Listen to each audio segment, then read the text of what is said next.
In the second part of lecture 3, I'd like to introduce a second large class of networks that describe real social networks. That is the scale-free network idea. What is a scale-free network? Let me start from an empirical observation.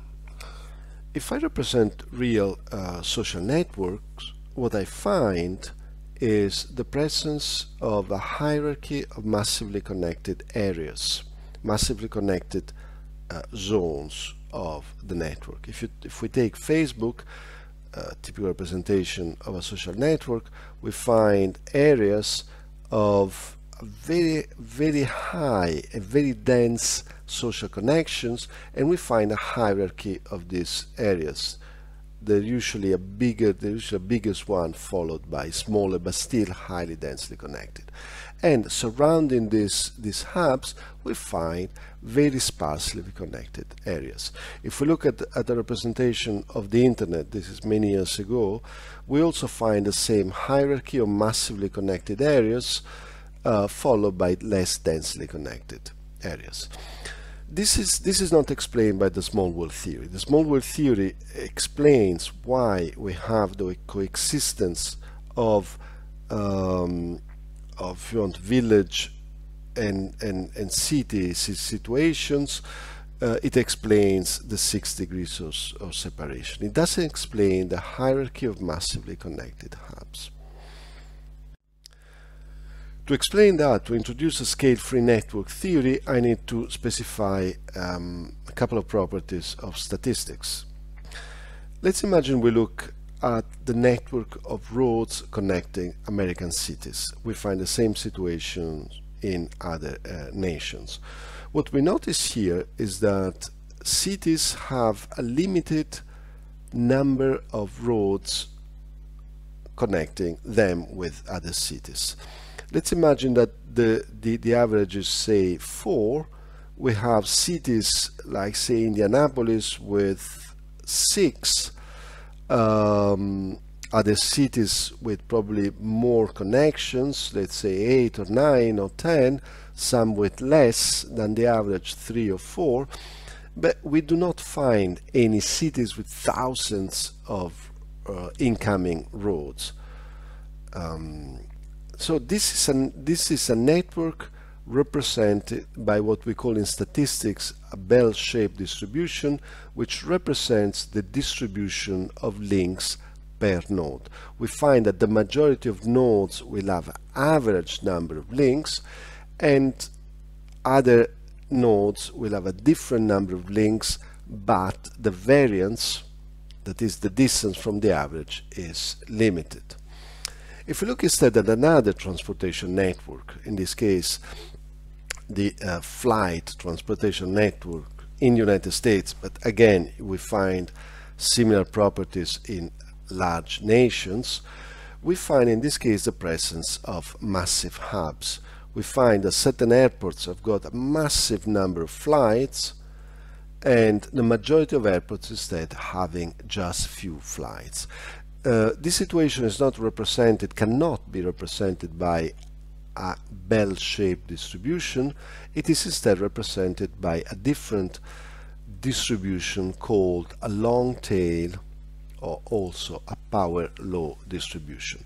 What is a long tail distribution? In a long tail distribution, we find that most nodes, this is number of on the vertical scale, you have number of nodes. We have a very high number of nodes with low number of links. Basically, most airports will have only few flights, and then we have the hubs that are down here. There's very few of them, but with a huge number of flights, if you want, a huge number of links. This is a long tail distribution, which is the most common distribution in every real social networks. Most networks, social or non-social, biological or technological, will be characterized by a power law distribution, whereby, I repeat, the majority of the nodes will have very few links, and a tiny minority will have lots of links. This distribution was introduced originally by Pareto. You may have heard about the so-called Pareto rule that describes an asymmetric situation, the so-called the 80-20 rule. We will find this rule again in this course. The two situations that I've just described, that is the situation of roads connecting cities, in which most cities will have an average number of links, and the whole distribution respects a bell-shaped distribution, and the other situation, that is the situation of flights connecting the airport, characterized by the presence of massive hubs and by a distribution that follows a long tail, that is a few nodes having an extraordinary number of links and the majority of nodes weakly connected, can be mathematically characterized by two different functions, the so-called exponential and the power law distribution. The exponential generates a situation in which the variety of outcomes is limited. If in this graph I put probability of outcomes on the vertical axis and range of outcomes on the horizontal axis, and by range it means I organize outcomes in terms of their impact, in terms of their scale, in terms of their dimension. It could be number of links, it could be size of airports, it could be importance of routers in the internet, etc., or size of fires, from small fires to gigantic fires, or from small earthquakes to gigantic earthquakes. Then the exponential distribution will generate a distribution of events characterized by a limited range of outcomes. In the case of roads connecting cities, most cities will have an average number of roads, and some of them will have a larger number of roads, but still relatively close to the average. In this situation, extreme events, the events that we find in the airports, in which we've got thousands of flights incoming or outgoing from an airport, is simply not possible. And in fact, this distribution does not describe long-tailed distribution, in which instead we find extreme events.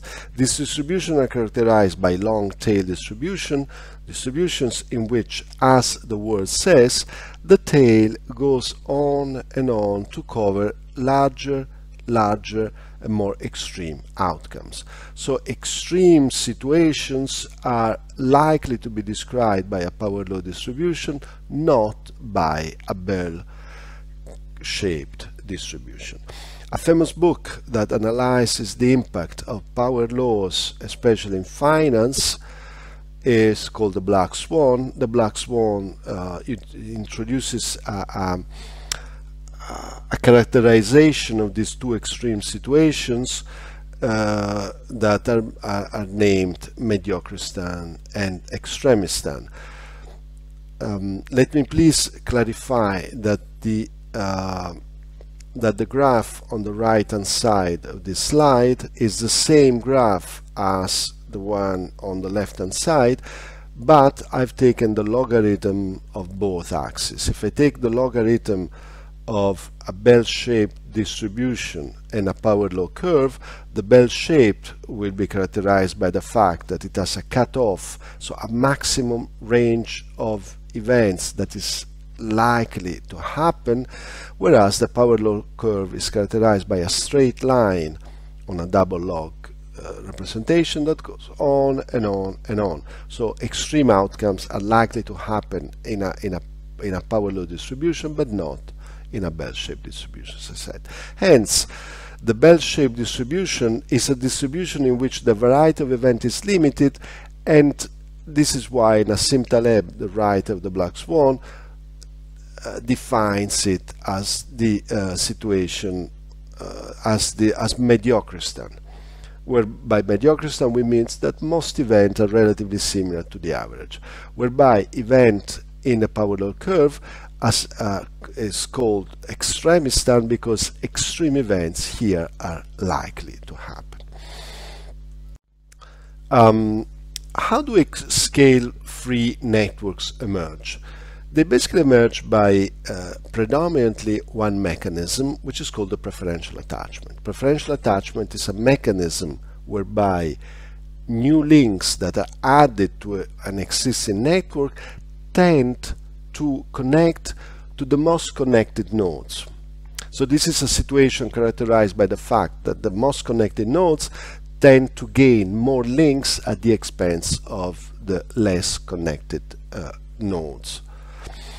In order to analyze this, we can go back to our NetLogo model, and I invite you to go to open NetLogo, to select model library as in the previous case. In the model library, go to network and select the model called preferential attachment. Once you do that, you open this model, in which again, if you click on info, you will find a description of the model. If you click on code, you will find the software. In this case, if you click setup, you will see two nodes and one link appearing here. These are sliders that you may find useful to see. In terms of controls, you can have go once. Go once means that the software will add one link to the network. If you press go, it will keep adding links. You can control the speed of adding links by this slider, and here in this two graph you will get the degree distribution, here in linear axis, here in logarithmic axis. In this control, you will see the number of nodes existing in the simulation. Let me show how it works. So this is, if you press setup, you get two nodes and one link. If you press setup two more times, two more links and of course two more nodes are added. Notice that now we have two nodes with one link and two nodes, 1 and 2, with two links each. If you keep adding nodes, note that here we start having an asymmetric distribution of links, with two nodes with 3 links and 4 nodes with 1 link. If you keep going, we see that the typical characteristic of preferential attachment, that new links are preferentially added to already connected nodes. The most a node is connected, the more is probable to connect to new links, to new nodes via new links, and so on and so forth. This mechanism is known as preferential attachment, or also from the Bible known as the Matthew effect, whereby rich gets richer, and this generates the type of Pareto 80-20 distribution, in which we have a very large asymmetry between the rich nodes and the less connected nodes. If you keep this model running, you see the emergence of hubs, massively connected nodes, and you see the hierarchy between the massively connected nodes and less connected nodes. Here you find the typical situation of a long tail distribution, in which most nodes, you see 445 nodes will have just one link, and then you find a certain nodes, very few of them will have many links, in this case about 30 links. In this graph you find exactly the same distribution, but in a double logarithm, and you see the emergence of a straight line. This is what I've already represented in the previous slides. There are several implications of the of the scale-free network model. One of the most important implications is vulnerability to attacks. By attack, we mean removal of a node. In a scale-free network situation, whereby most nodes, in which the network will be characterized by the presence of massive hubs, and with the majority of links characterized by only very few connections, then the random removal of nodes will keep the network connected, meaning if you select any two nodes, you can still send information, or you can still have some form of exchange between any two selected nodes. In fact, let's say if I remove if I don't remove the hubs, let's say I remove this node, that node, that node, or that node, I can still connect. I can still find a way to connect the majority of nodes among each other. Why is this? This is why. This is because in a scale-free networks there will be a tiny minority of nodes, what we call the hubs, that guarantee the connectivity of the networks. If you remove nodes randomly, you are unlikely to remove a hub. Instead, a scale-free network is sensitive to selective removal of nodes. If you attack the hubs, you generate a disconnected network.